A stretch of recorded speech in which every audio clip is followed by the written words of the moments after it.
मुझे याद है जब पिछला विधानसभा का चुनाव था, उस समय हमारे विधायक रहे हाजी रिजवान साहब, इनकी टिकट मैंने काट दी थी। ये टिकट किसी और ने नहीं काटी थी, ये टिकट हमने काटी थी।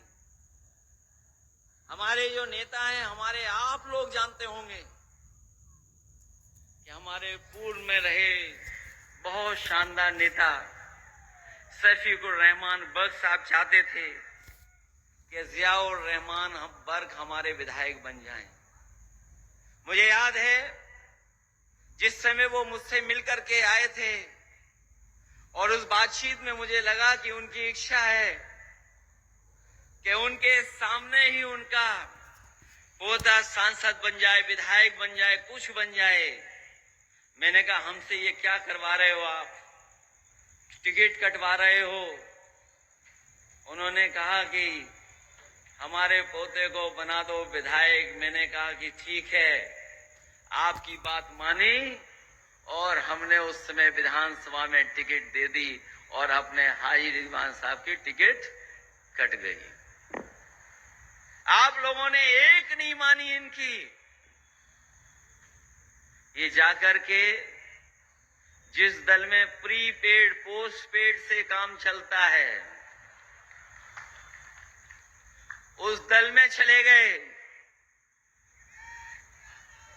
लेकिन कुंदरकी की जनता ने, यही नौजवान, यही बुजुर्ग, इन्होंने एक नहीं मानी और समाजवादी पार्टी के चुनाव चिन्ह साइकिल पर आपने वोट दे करके यहां से विधायक चुन करके विधानसभा में भेजा। कुछ चीजें हमारे आपके हाथ में नहीं होती हैं।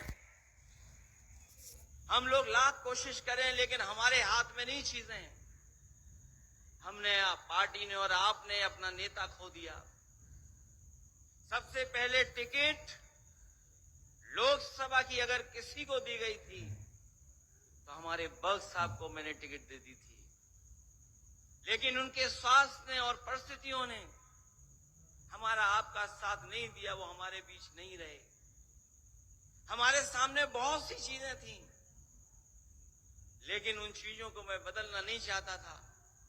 समाजवादी पार्टी ने उसी दिन तय कर लिया कि अगर कोई लोकसभा चुनाव लड़ेगा तो जियाउर रहमान बर्क चुनाव लड़ेंगे और आप लोगों ने उसे ऐतिहासिक वोटों से जिता करके भेज दिया। आज लोकसभा में आपकी गिनती बहुत बड़ी है। गिनती बढ़ गई होती